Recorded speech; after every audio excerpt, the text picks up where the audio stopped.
The topics that I've selected this week to cover are the key technological, it's the basis of what gives us an advantage in the marketplace.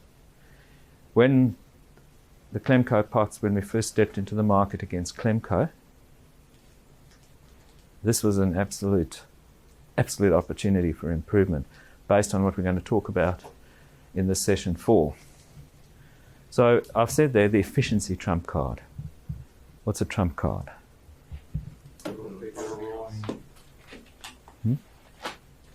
That's right.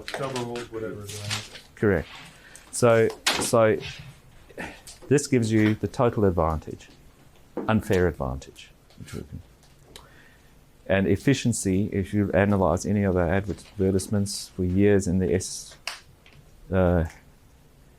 SSPC magazine that comes out every month, on the inside cover BlastOne for years we've had an advert. You don't know this? There has been a tribute to Blastmaster. What do you think the top subject is we're putting in front of them? Efficiency increase. Efficiency. How many? 10%. 10%, 30%. For years it was get 30% more out of your abrasive blasting operation, or use 30% less garnet. It's a very big number to start talking, and we've been able to prove it time and time again. So efficiency is what gives us seriously our market advantage. So let's start talking about efficiency gains. What I want to do is begin with a chat about pressure losses. We said yesterday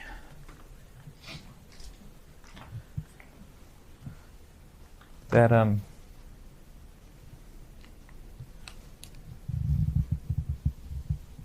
we had the compressor here.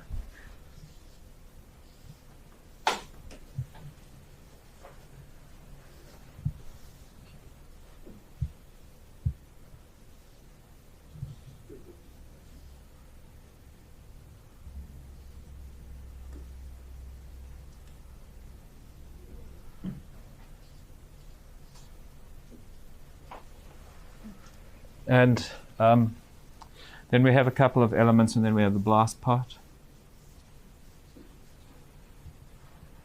with a valve, and then we have blast hose.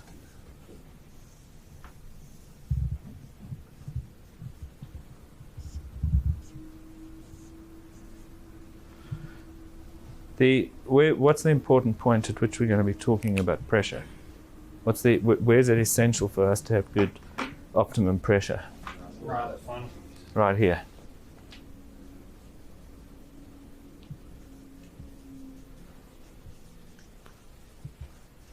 So what we said was we need to size this compressor correctly, and let's say we choose a number 6 nozzle. What's going to be the size compressor we should have there? 375. Wow, you just knew that. It's good to know things. But why? How would we work that out if we had no idea, Nicole? How would you work out what size you should have to give you the right pressure?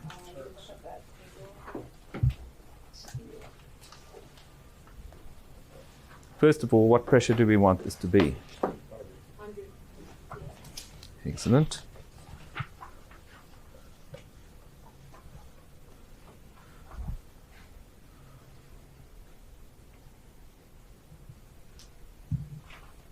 So what's the next step? We want that to be 100. So it's all we need is a 100 psi compressor, is it? Do we get 100 psi compressors? No. Sure. Probably. 150 psi compressor. So I'd pick up the phone and order a 150 psi compressor. Good man. A 375 CFM 150 psi compressor. Because I could have a 100 CFM 150 psi compressor and I'm in trouble. Does that make sense? Yes. Okay, so we want 100 there. How much pressure are we going to have here? 100 psi. All right, how do we know what the pressure coming out of here should be to make sure that's going to happen? You read the gauge. It's accurate. Just got to stick the gauge in it up for the best. Well, You measure pressure well, test it. but the other thing is we need. You want to know what the pressure should be coming out of the compressor. Yeah, what minimum pressure should we have? Well, we have to have 26 psi for the helmet. Okay, so we need. So coming out of here, we're going to have a little air line to the helmet, and we need 26 psi. 26 CFM. Better. About 70 parts per million TSR. Very almost good. Very- Okay, but you're talking CFM now, and I'm asking you PSI. It's 90 psi per net helmet to get the cool tube to work. You need 90 psi. For the cool tube and the heat tube to work Wow, properly. that's a lot. That's what I thought too. We'll talk about that later. Uh-huh. But the point is, we're wanting 100 psi. So what do we have to have out, and why are we talking CFMs all of a sudden? You can have the volume to support the field stuff. Aha. Yes, you know from yesterday's discussion that we've got to have a certain amount of CFM available for the system to guarantee that the consequence is going to be this pressure You'll be able to retain that pressure. and maintain it. Yes. So, am I going to have 100 psi out? Higher. Anything higher than 100 psi? How much higher? Yes, figure it out. How much just how how much you you lose. gonna lose the pot? Hmm? How much PSI are you gonna lose to the pot? Theory if it's a Hose. BlastOne plot.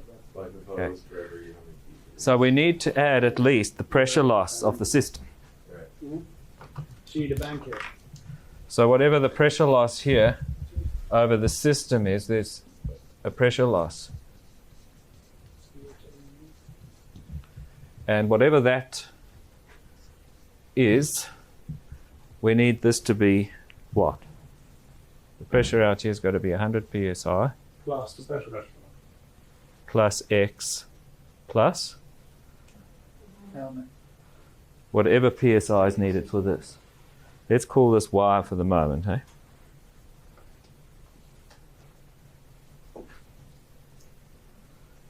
It may be a silly question, but at that point, like for the helmet and that sort of thing, the CFM is almost as important, isn't it? Because like if you're going to a much smaller hose, then as long as the system has a few CFM to be able to assign there, it doesn't have to have like say you lose 30 psi over the system, which it would have to be a BlastOne system, and then you could have 150. Say it was 90 that you needed for the helmet. You wouldn't have to have 220 psi, would you, out of the compressor?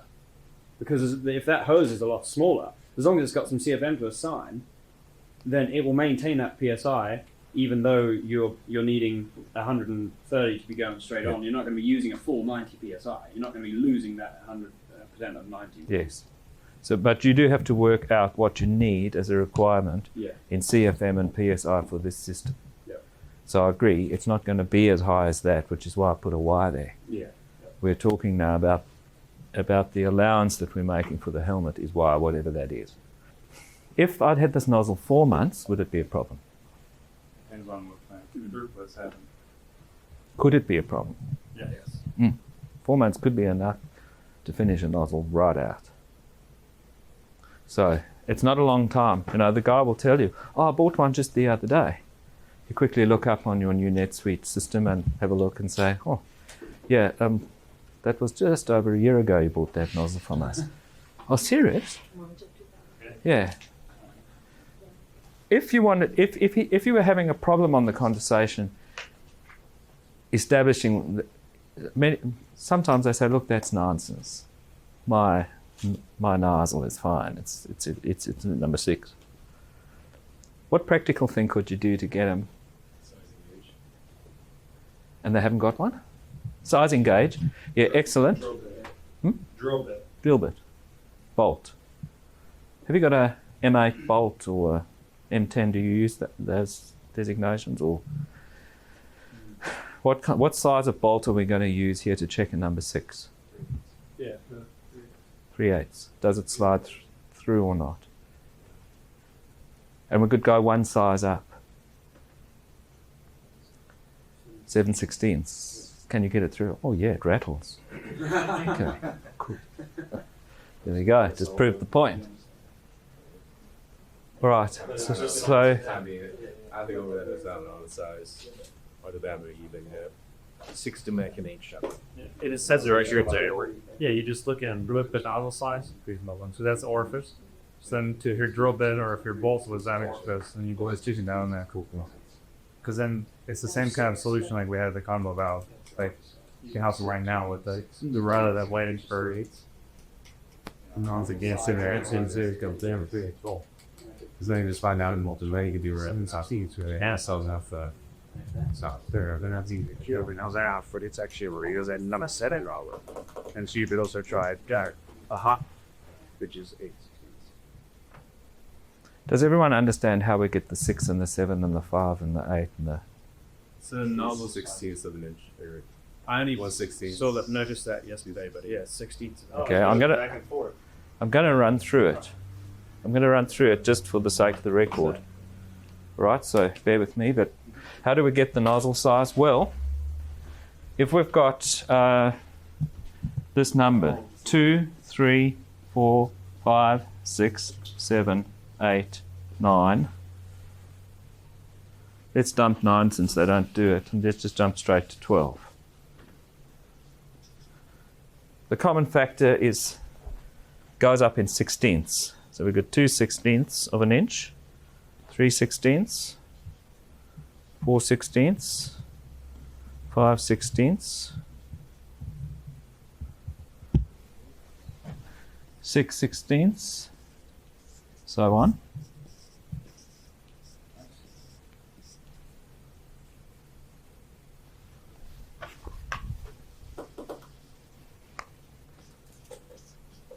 And then we simplify the fractions. So what's this? 1/8. 3/16, quarter, 5/16, 3/8. 7/16. 1/2.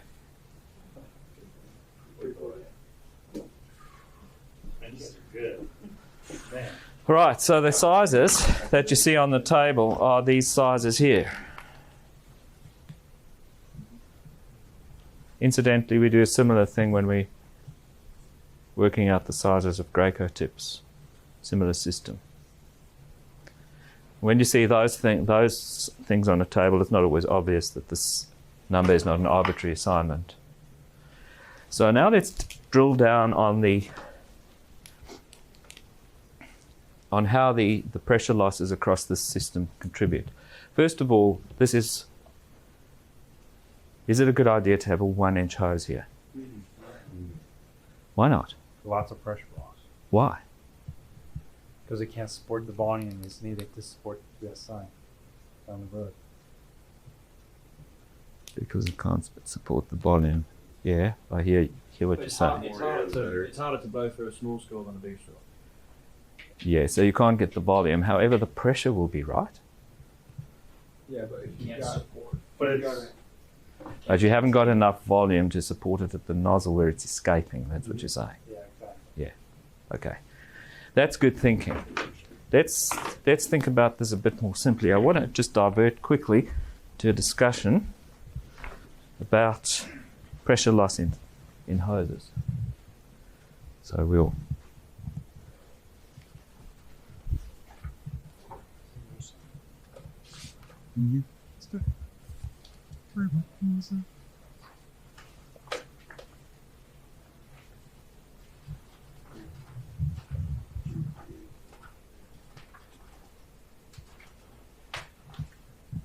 This is on the website or in the back of your book on page 385 or 6.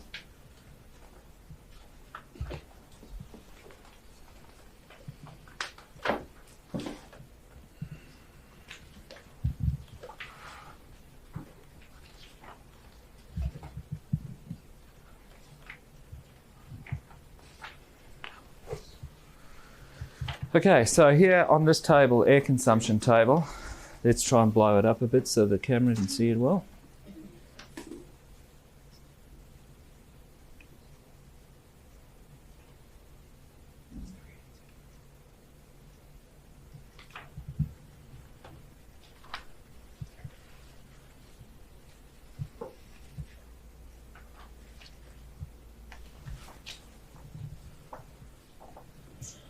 Right, so we have here a very useful set of numbers.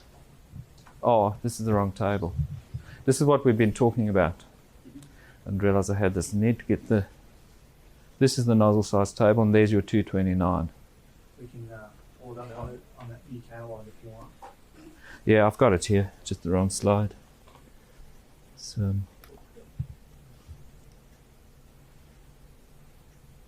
Jen. yeah.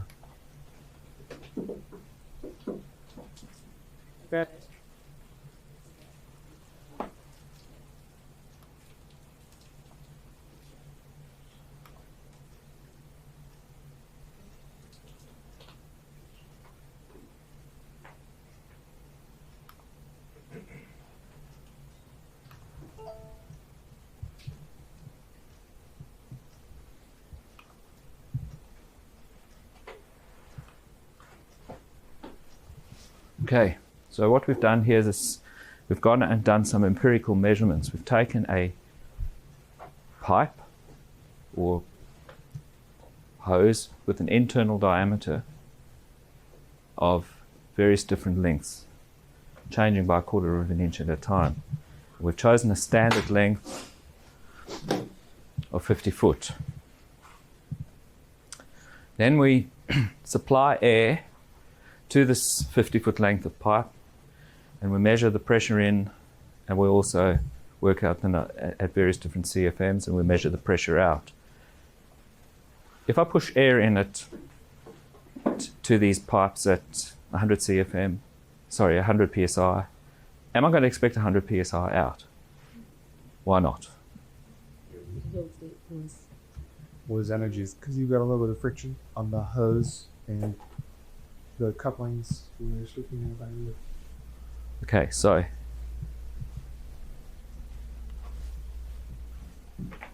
let's just have a look at that. We've got the pipe, and we've got air moving down this pipe. Is there going to be any difference in the air speed here and here? Yep. Why? Friction on the edge of the hose. Yeah, okay. So the very outside disk of air is experiencing a frictional drag on the particles,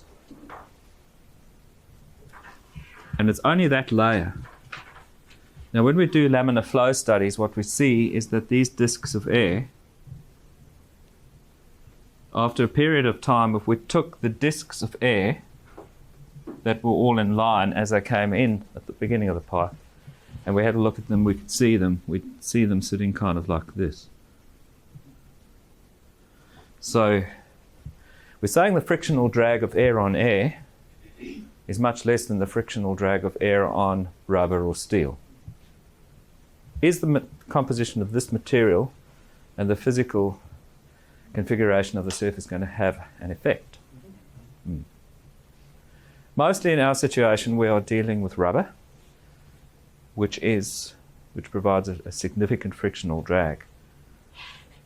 The further we go down this pipe, the more energy we've lost through frictional loss. Because the air is dropping in energy, what is happening to the particles inside that air? Moving slower. They've got less energy. Because they're moving slower, remember the analogy we had about the square inch? Because they're moving slower, what's going to happen to this noise? Yes, they're going to get there less frequently, and possibly the impact or force with which they hit the wall is less. So what does that imply about the air? That the amount of pounds exerted on the square inch is going to significantly drop. So if we go back to that table,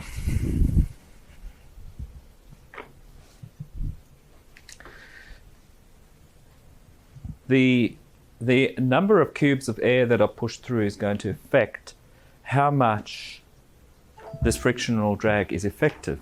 Because if I push through one disc, I'm going to lose the amount of frictional drag of this contact with the hose. But and that disc takes a whole minute.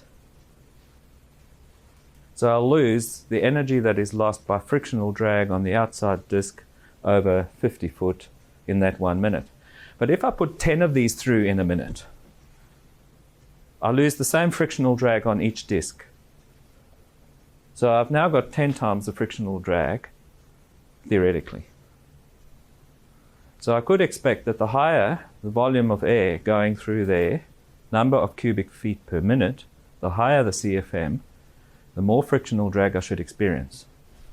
So you can see this borne out in practice, that if I took a 3/4 inch hose and I put 120 CFM of air through, I will experience, let's say at 100. At 60, I get 2 psi loss. At 80, 3.5. At 100, 5.2. At 160, 12.7. So the more air we push through, the more the loss. And it's increasing exponentially too. It's not just simply double, because 60 is only 2.2 psi pressure loss, whereas at 120 it's 7.4. Correct. It's like 3 and a bit times. Correct. It's interesting that. And that is because of the transmission of the loss of energy to the internal layers. The more energy loss we've got on the external layers, the more transmission of loss we've got to the central stream of air. And so we're slowing the whole lot down a lot more rapidly. Now, what can you tell me then about...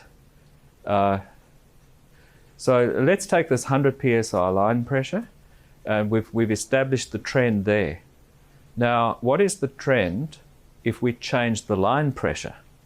What effect is it going to... If I'm putting in 60 psi air, or if I'm putting in 120 psi air, how is this going to affect the loss? Yeah, and that's More momentum. It's not as significant, and the effect is less as we increase the psi. Why? more energy to overcome the frictional loss. Has more momentum. Yes. So we've got the force the air is exerting on the walls that contain it. The amount, if it loses, if the number is 1 and it loses a half on the wall, if the number is 10 and it loses a half on the wall, the amount it's diminished is significantly less. So we see that trend here, 8.1, 6.4, 5.2, and so on. So in theory, if someone's running a 450 CFR compressor, 150 psi, they could be losing more pressure than if they're running a 350 CFR compressor. Correct. So if someone's got 750 or 800 and they say, well, I'm just going to run one line, and they still go full power, they're going to significantly reduce. Exactly. So I think what we're dealing with here is all the variables that basically you as a salesperson are trying to optimize to get the best out of the equipment that you're recommending. You can't just go by little rules. It's great to go by rules quickly that you know stack up because you've met that situation many times. And the rules that we give you, the rules of thumb, are the base of 40 years worth of experience. So you can rely on them. But you need to know why those rules exist and when they apply and when they don't. So if we just continue with the study, we've established this trend, and we've established that trend which is very significant. Now, other thing we need to do is think about what happens if we change the diameter of the pipe. to do with surface area, isn't it? To do with surface area. So we've got, if we have a 3/4 inch pipe and we work out the actual surface area in contact with the air, intuitively tell me, if we up that to say a 2 inch, would the surface area of it inside of a 2 inch pipe in relation to the volume of air going through, let's say the same number of CFM, Would that ratio stay the same or would it change? Change. The ratio would go down. Intuitively, you're saying that. So let's just work that out. What is the formula here for working out the surface area? 2 pi r. So it's the circumference times the length of the pipe. So if the length of the pipe is L, and you're telling me 2 pi r is the formula, 50-foot length pipe. 2 pi r radius. Are we talking about a 2-inch pipe? 2 pi r gives you what? The circumference. Yeah. Okay. So the area. So the area. If we slit this hose down the center and we whipped it open, that flat area would be given to us by this formula. Thanks.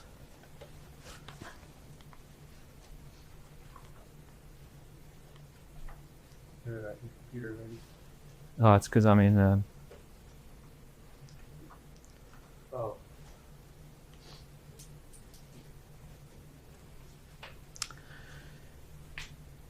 So what we're saying is that as we increase the area of this, which is what's the area of this circle? Pi r squared. That the ratio between the cross-sectional area of the pipe versus the ratio versus the circumference is not going to remain the same as we increase the radius. So we could expect then that the frictional drag on the air and the effect on the air energy is not going to be scalable linearly. So let's do some experiments and let's find out what happens. And the data that's collected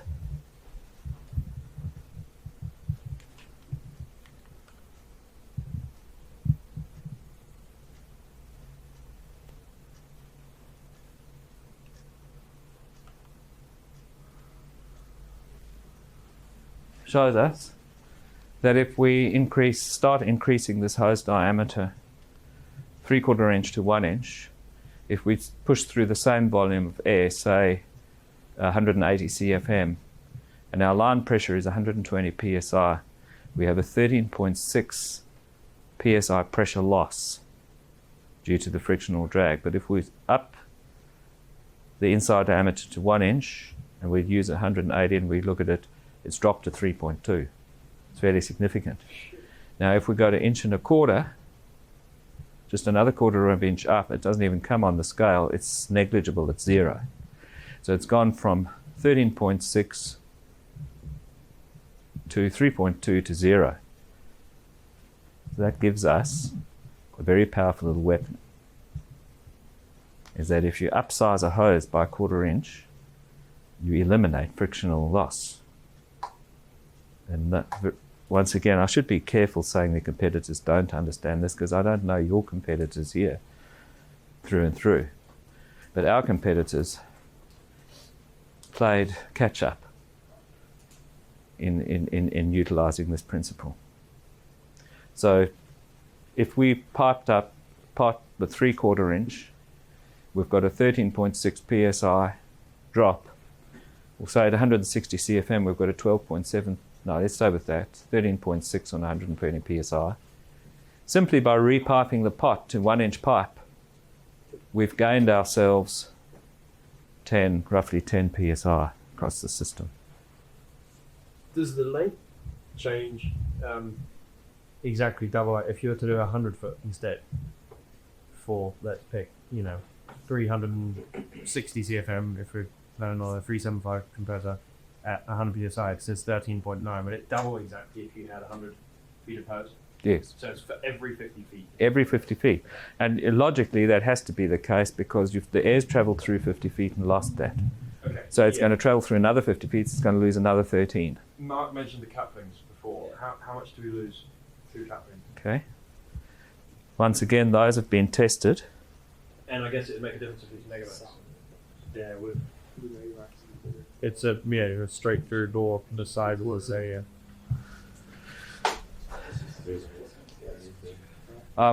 Here we've got a whole lot of items showing. Once again, it's important to nominate the inside diameter, and then then they've measured. It's also important to nominate the actual pressure of the air, or the CFM of the air going through. Now, I don't see terribly much reference here to. This is for the pipe. This is the threaded pipe fitting pressure loss table. So if I have 1.25 inch gate valve, I'm going to lose 0.81. Look at this here with the 12-inch globe valve. Look how much I lose. Now these numbers down this corner of the table are significant. Now we're talking here, these elbows we don't use in the blast system. We're talking now here that if you have a fixed compressor, electric compressor, and you're doing the steel piping in a building, the way in which you route that piping through the roof and along the steel beams, you need to design all this stuff into it.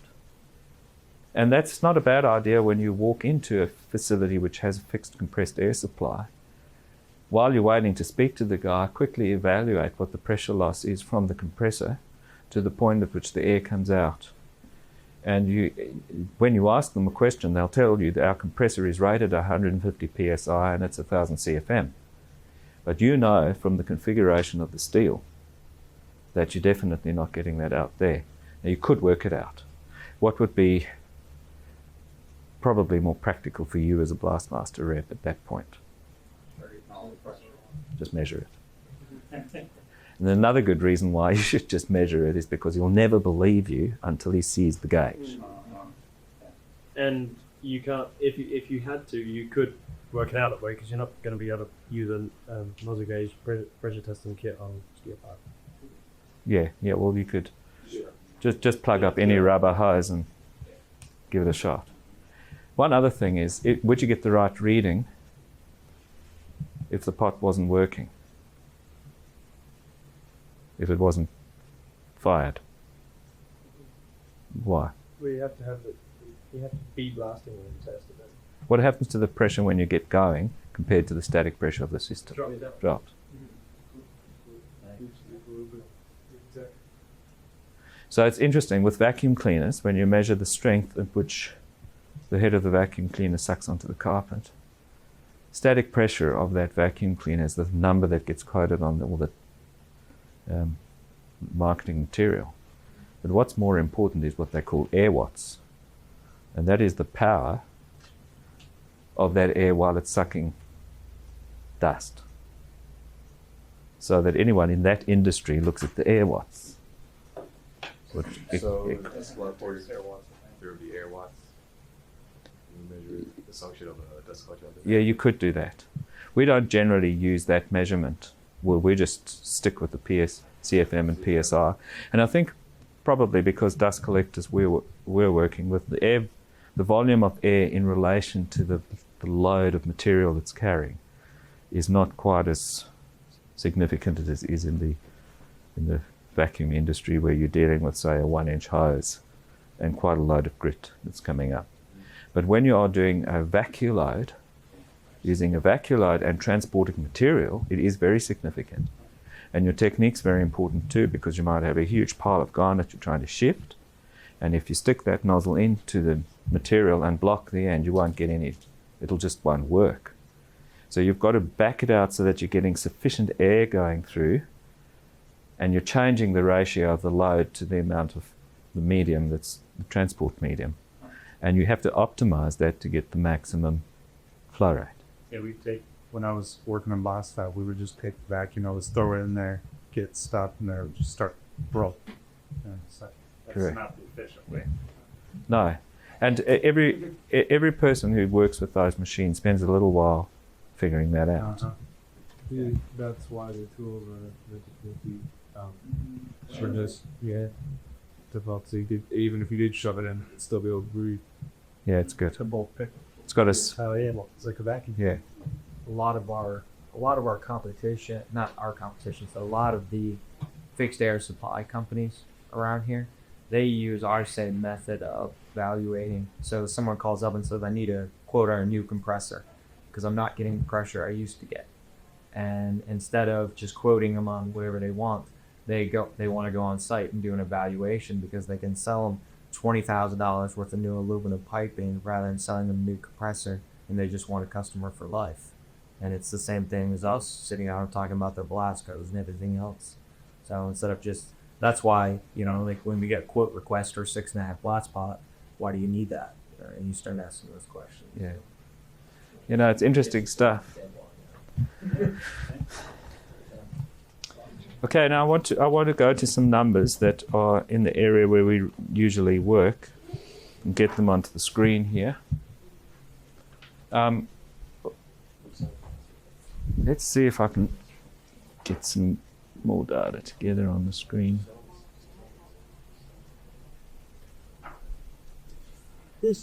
What is that? No, Stahlmeister on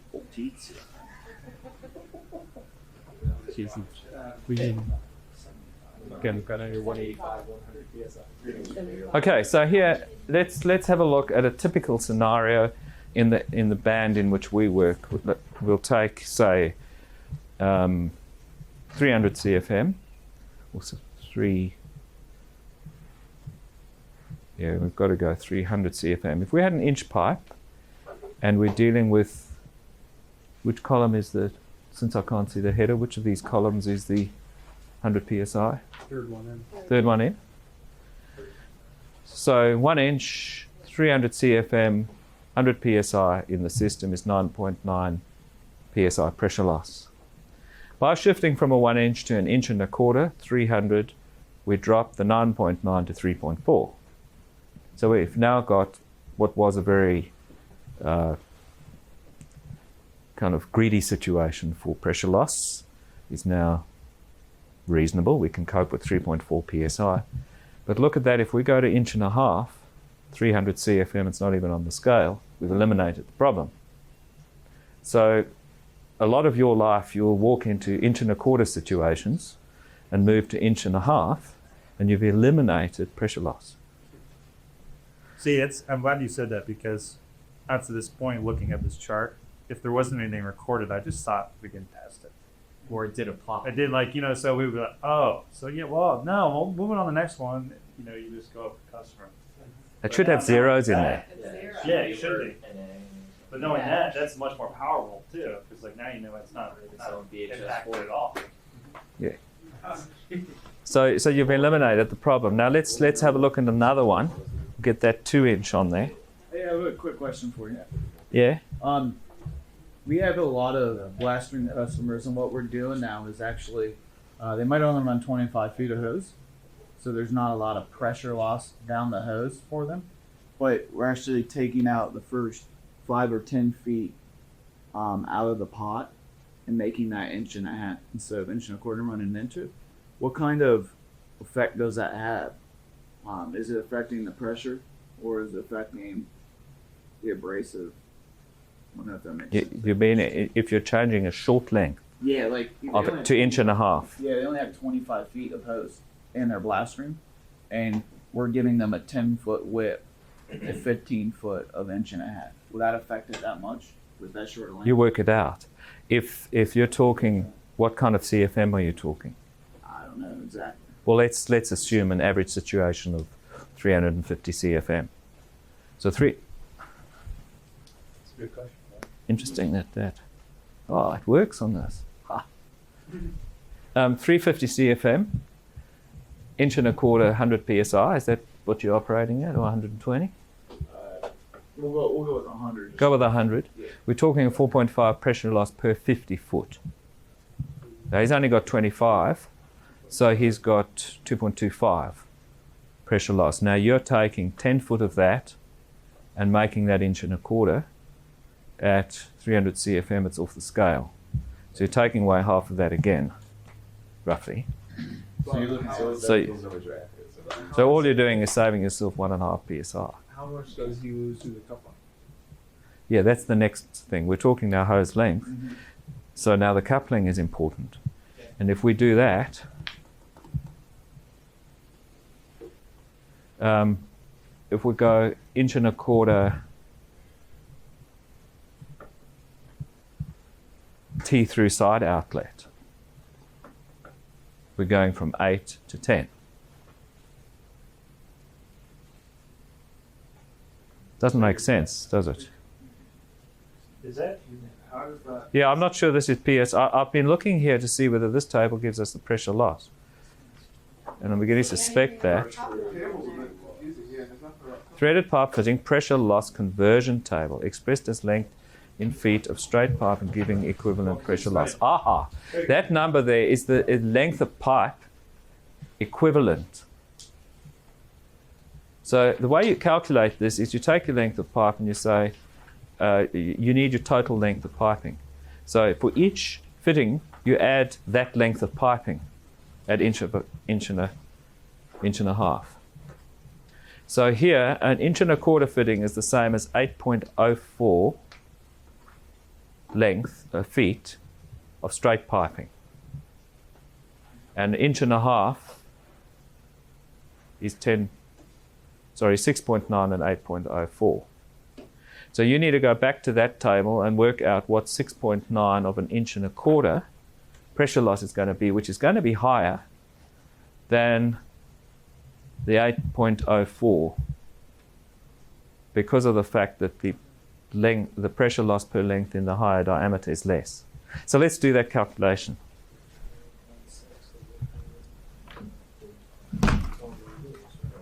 So we've got here that, let's say that T through side outlet, by changing your pipe diameter, it allows you to go from 6.9 foot to 8.0 foot, and that's of 1.25 inch and 1.5 inch. So having got that stuff from the table,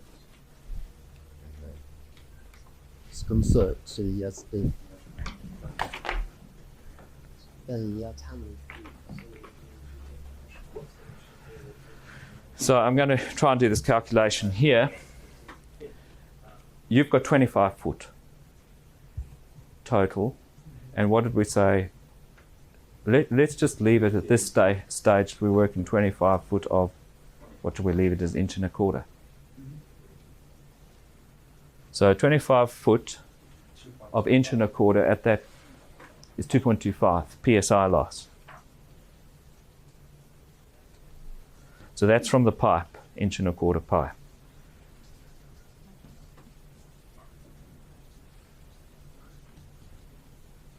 Okay, now, what would 6.9 foot of an 1.25 inch pipe pressure loss be from the pipe length table?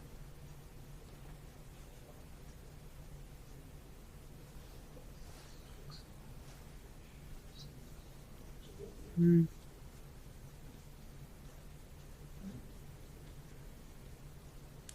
might want to crunch a calculator. I may have given the wrong number. I thought we were going. I need the pressure loss of 25 foot of 1.25 inch pipe at 100 psi. This is 0, is it? Well, sorry, no, 300. That's correct. No, that's right. You've got the number for 4.5 at 50 feet. We're looking at 300. 2050 PSI. Okay, 350 CFM. Yeah. Okay, I was. 1.25 350 CFM 4.5 for 50 foot. So So 2.25 for 20 foot. So that's good. Now you need 6.9 of that. So you need to take 621 psi. 4.5 divided by 25 times 6.9. Sorry, 4.5 divided by 50 times 6.9. It's 0.621.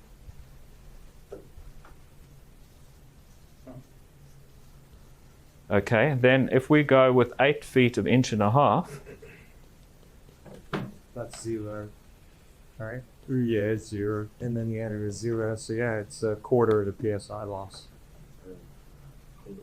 so by shifting your piping up and using the same fitting, you have changed this.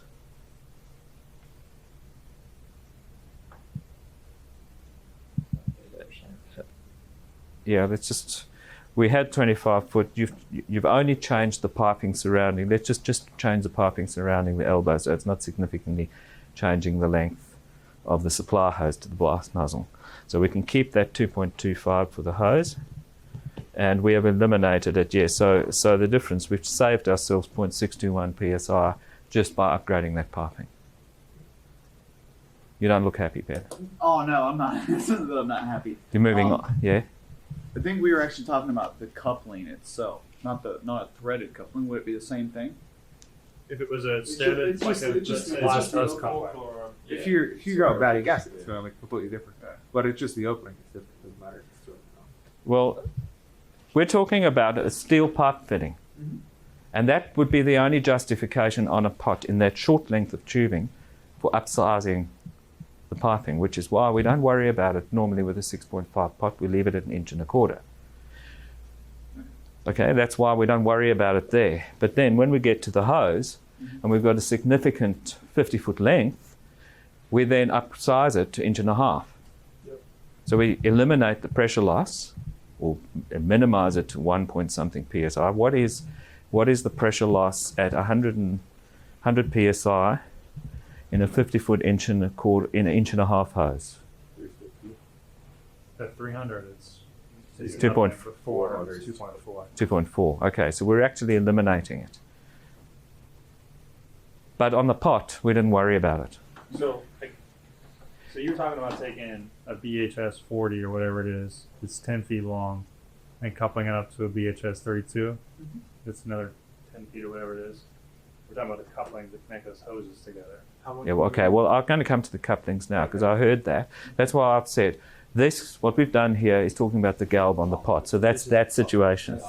Now, when we get to the hoses, if we're going to run 1.25 inches all the way, let's say for 75 feet, how can we gain some pressure loss? By taking as much of that hose length as we can and upgrading at 1/4 inch to drop the blast to 0. However, why do we have to keep 1.25 inches at the end? Because a 1.5 inch hose is unwieldy. So we start paying a little bit of PSI price for the sake of convenience. but how much do you lose per coupling? Like Right, now I'll go to the couplings. I just want to get that clear. Now we'll move to the couplings. The couplings are designed so that there's no loss.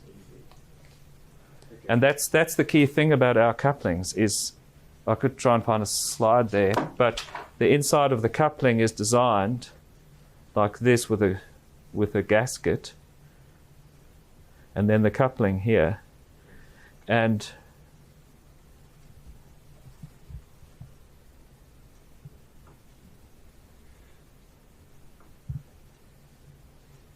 what we try and eliminate is that the coupling, regardless of the diameter of the hose, that we don't have any edges in the coupling, so we've got rid of any potential areas of pressure loss.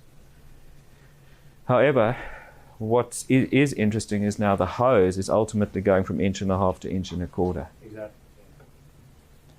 And I don't know that we ever calculate that. It would be an interesting exercise to do that experiment. If you go to one way to alleviate that, I would imagine, well, if you go Megamax, you're going to go up. So it's going to expand and retract. Does a Megamax take 1.25 inch hose in the back end and come out of the same size for 1.5 inches? They can. It would be 1.25 inches to 1.75 inches. Right? What's the question? That's what this says right here. Megamax couplings are 1.75 inches. Standard couplings are 1.25 inches. Yeah, but the question, what we're saying is, within the coupling, you have got no pressure loss. But Ben's question relates to the fact that because that hose is 1.5 inches and this is 1.25 inches, at that point, there must be some pressure loss. I would venture to say it's probably insignificant. Yeah, exactly. But you could set up an experiment to measure it. Do the situation, put it on either side and see if you can measure a difference. No, that definitely answers my question. Thank you.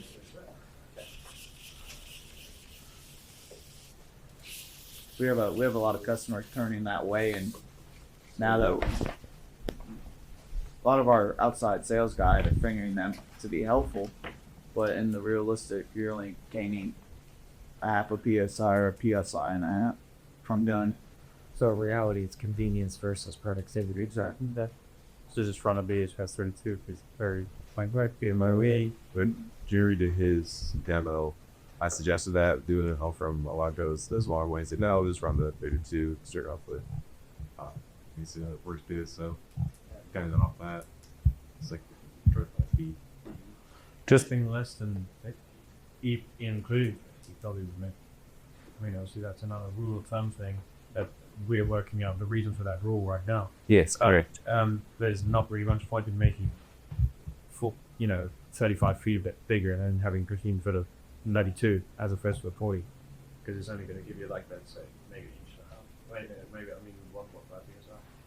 Correct. Also, you You'd normally upgrade 20 meter / 50 foot hoses, and maybe 10 meters sometimes. But the other practical problems, the problem with cutting a 50 foot hose in the middle is that the hoses are manufactured to special OD, to the correct OD, and where they measure it is on the ends of the hoses. Very often in the manufacture process, the middle of the hose actually thins out a bit. When you cut it in the middle and you then put a coupling, you very often have a problem with the hose not quite fitting the coupling. BH 5200 problems. And that's very critical because you just need one little chink of air escape, and that's why we fuss with the silicon So and the absolute 90-degree cut. in Australia, with that knowledge, do we cut hoses over there? They are highly trained, the guys that cut hoses, and 19% of our blowouts with couplings can be traced back to an inexperienced person doing that job. But regardless of how it's cut, what Keith's asking, do they cut hoses knowing that the OD or the ID would often be slightly larger in the middle than the smaller. OD is important Yeah, so like because the OD is the thing that fits into the coupling. But the OD would be the same, wouldn't it? Or is it only the ID that changes? yeah. No, we're talking OD. We're talking the whole thing. Yeah. The OD. We've got two. Only the OD. Only the OD. What happens internally doesn't really matter too much. Right, and It's the the- other thing is it's on a spindle too, so that it's not like the inside can change. It does say insides. Yeah, through it. the time. All I'm saying is that we've had Yeah, some sorry. situations where couplings are blowing off of hoses. Is that because we're cutting hoses? Should we consider that when we're, getting orders for blast hose and they want them cut? That there's a safety risk there. Absolutely, it must be in mind. And you have a couple of different brands. Like you've got a nylon coupling, an aluminium coupling, a brass coupling. The internal diameter of those couplings and the thickness of the little proud thread inside is slightly different. Just a few fractions of a millimeter, but it makes all the difference in getting a tight fit. So if you cut a 20-meter hose and you've got 1/4 of a millimeter less of OD across the hose, and you can feel that, you need to play with the different couplings till you get one where it's a nice tight fit. The other bit, we weren't really discussing hoses here. I assumed you guys all knew this, but if you cut it at a slight angle and you then push it in, you've got a butt on the coupling, but then you've got a little air gap, and that's the cause of all the problems.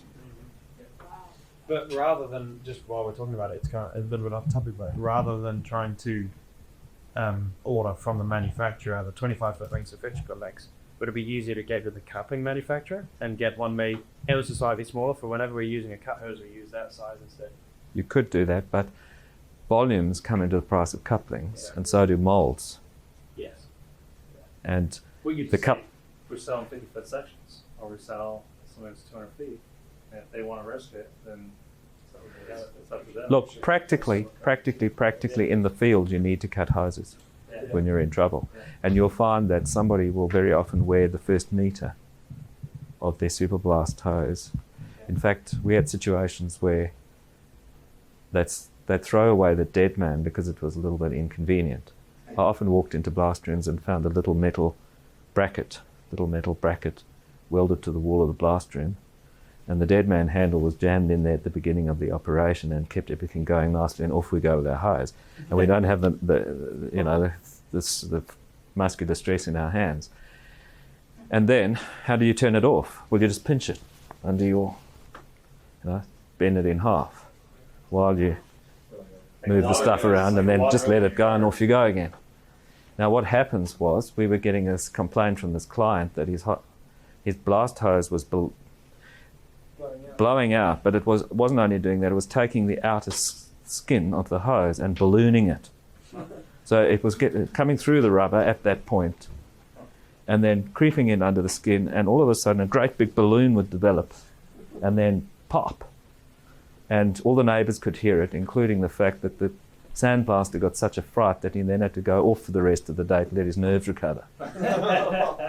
And I would get called out there, and our hose was rubbish because it always fails. Look, fails every single time. Where does it fail? Within the meter of the... Yeah, exactly. It just... The sandblaster said to me, yeah, well, it's going to be consecutively failing like that all the way down. I said, yeah, I know. It will. Every time you pinch it there, it's going to... So those are all just interesting practical things that happen. So that meter very often, for various reasons, is going to get cut back. And then you'll get a call saying, your couplings don't fit. What's the first question? Yes, did you cut the hose? Did you refit?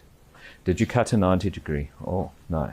Oh, yeah, I can cut 90 degrees. Well, do you have one of those tools that you spin around the hose? It will give you a 90 degree. Did you check it? Is there any silicon in there? Did you use the right length screw? If you look in the coupling, do you see screw holes poking through? And then finally, does the hose flex in the coupling? 90% of the time, that's the problem. Okay, I'll just clean this up, get back on topic. I want to point this one out. Let's go with 300 CFM, 400 CFM, which is the ceiling of our normal situation. We've got a 2.4 pressure loss in an 1.5 hose, 50-foot hose. If we use an 1.5 hose from the compressor to the first moisture trap in the system, we're going to lose 2.4 psi. If we upsize that to 2, we've got no pressure loss.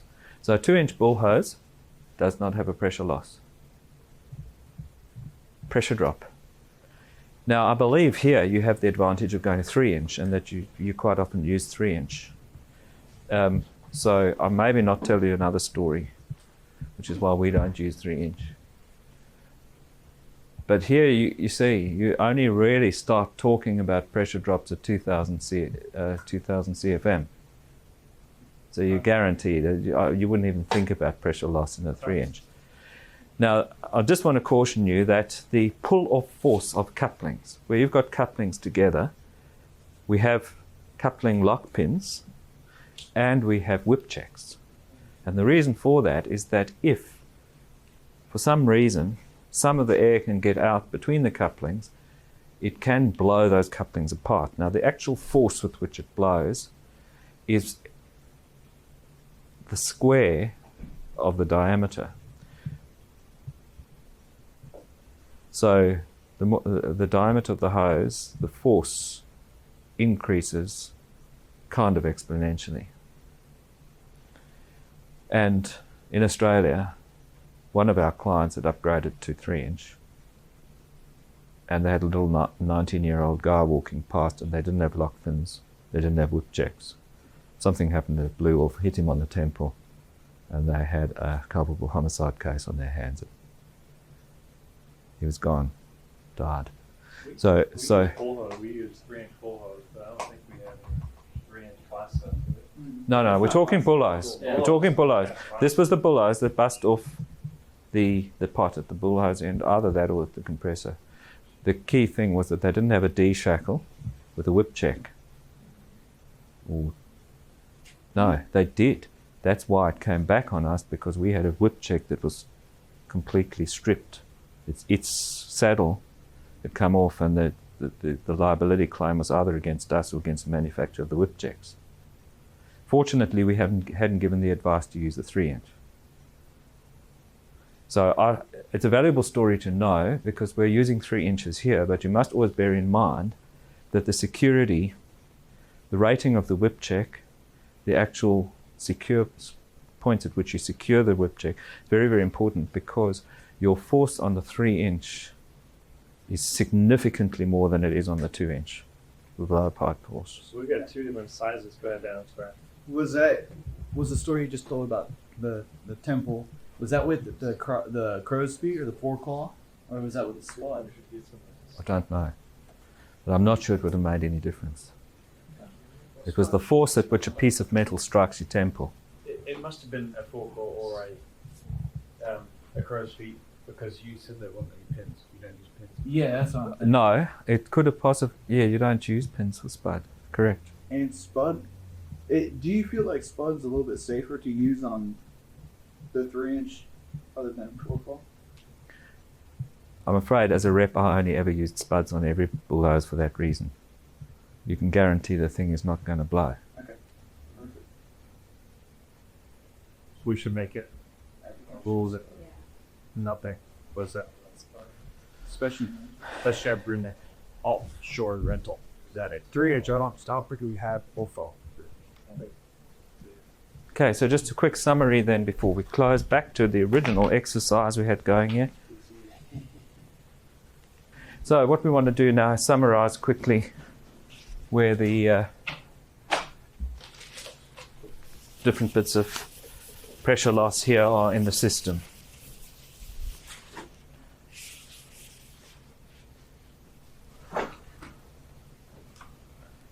So at the nozzle we need 100 psi. What size hose have we got here? 1.25 Inch and a quarter by 50 foot. What's the pressure loss on an inch and a quarter by 50 foot at 375 CFM? 100 psi is 4.5.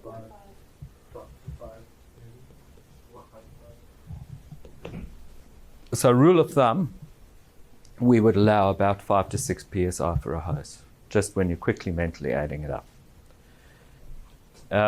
Then cross the pot from here, and this is an S series. So we've got a tangential moisture separator here, and we've got 1.5 inch piping. What's the pressure loss across the system? Less than 3 psi, okay? Then, here we've got a 2-inch bull hose to a coupling. What's the pressure loss here from the compressor to the end of the 20-meter coil of bull hose? 0. 0. And then, what are we going to put between the pot and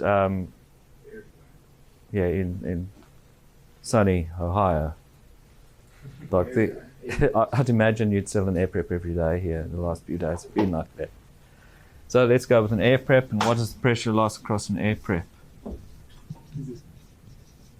offset, I'm sure. 3. Has it gone up? It used to be 2. It's less than 3. Yeah. Okay. Within 20% is what they say.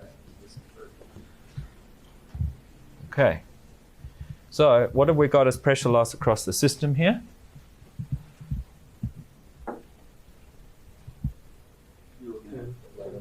10.5 psi max. So therefore, what does the minimum pressure delivery at the compressor have to be? 111. 111. So we need at least 111, and that's right kind of on the boundary. So 120 psi would be nice. And then we're likely to possibly be working above 100. The 120 psi will also allow for that 6 to go to a 7, somewhat. If that was a 7, would we still be at 100 psi? If it's a new set. It would be If it's a new 7. Oh, well, if it's a 6 worn to a 7, equivalent to a new 7. And I have a quick question on the hose. Once abrasive is included into the airflow, will that make it lose more psi?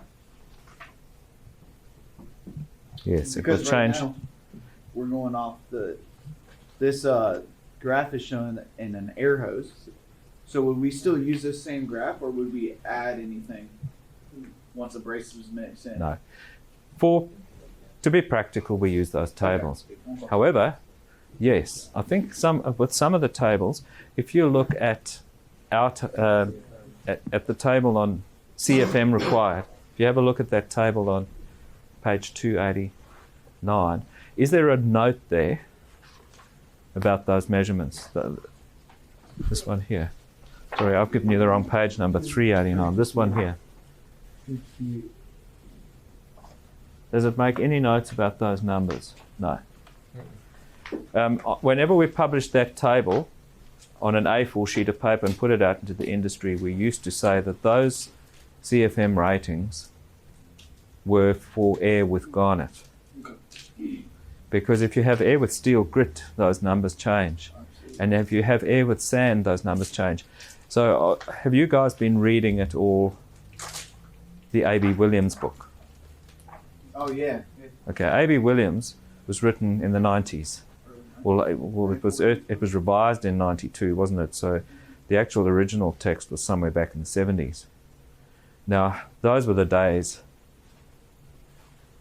of sand. I was going to say that. Those days don't exist in Australia any longer. But I think we've still got some days of sand here, haven't we? Now, you'll notice that the CFM numbers quoted with sand are lower. And so people used to say our figures were a little bit fixed. We had to explain to them that in actual fact, if you do the measurements, the abrasive changes the number.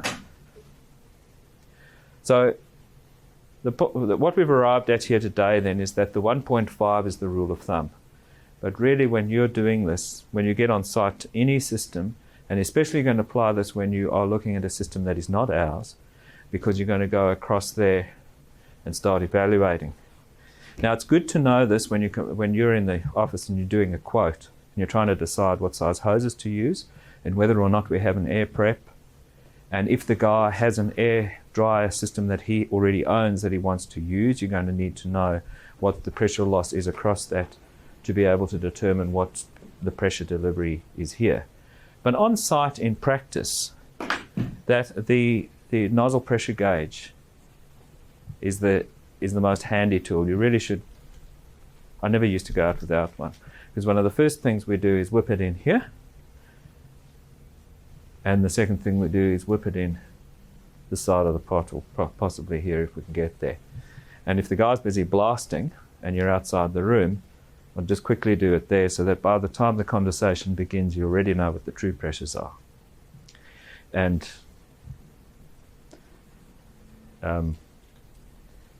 that's always it's always a surprise. It's much lower than we expect. All right, so we measure here, we measure across the pot, and we measure here. There's 4 points of measurement that you can tell whether you've got to do any component upgrades here, whether you can assist the guy by upgrading the size of his hoses. Very often we have bull hoses here that are the wrong size, and